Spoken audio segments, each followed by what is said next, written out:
Roedd y brenin Herod wedi clywed am beth oedd yn digwydd, am fod pawb yn gwybod am Iesu. Roedd rhai yn dweud, Ioan Fedyddiwr sydd wedi dod yn ôl yn fyw, dyna pa mae'n gallu gwneud gwirthiau.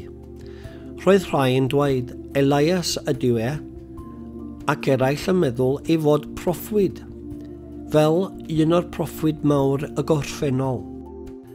Pan glywodd Herod beth oedd Iesu yn ei wneud, dywedodd ar unwaith, Ioan ydy e, torais ei ben i ffwrdd ac mae wedi dod yn ôl yn fyw. Herod oedd wedi gorchymyn Ioan Fedyddiwr gael ei arestio a rhoi yn y carchar. Roedd wedi gwneud hynny o achos ei berthynas â Herodias. Ei bod yn wraig i'w frawd Philip, roedd Herod wedi ei phrodi.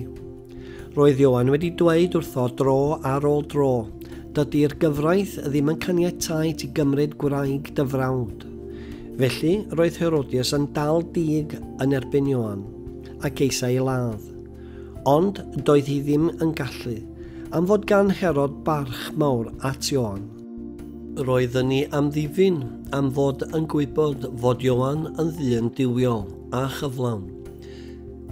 Bod Herod yn anesmwydd wrth glywed be oedd Ioan yn ei ddweud, roedd yn mwynhau gwrando arno. Ond gwelodd Herodias ei chyfla pan oedd Herod yn dathlu benblwydd. Roedd ei brif swyddogion, penaethiad y fyddin a phobl pwysig Galilea i gyd wedi ei gwahodd i'r parti. Yn ystod y dathlu, dyma ferch Herodias yn perfformio dawns. Roedd hi wedi plesio Herod a'i weistion yn fawr. Dywedodd Herod wrthi, gofyn am unrhyw beth gannai a byddai yn ei rhoid o i ti.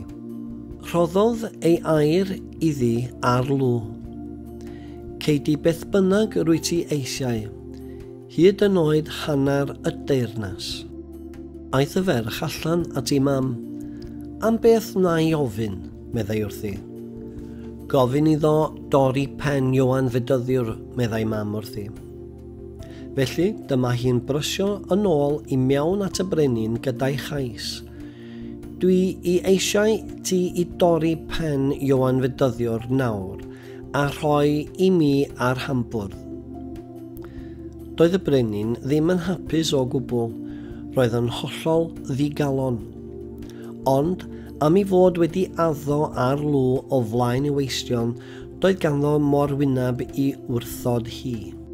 Felly dyma fe'n anfon un o'i filwyr ar unwaith i ddeunyddio Ioan. Tirdai ben yn ôl yma, meddai. Felly aeth y milwr i'r carchar a'i dorri pen Ioan i ffwrdd. Daeth yn ôl gyda'r pen a'r hambwrdd, a rhoi i'r ferch ac aeth hithau ag i'w mam. Pan gylywodd disgyblion Ioan beth oedd wedi digwydd, dyma nhw'n cymryd y corff a rhoi mewn bedd.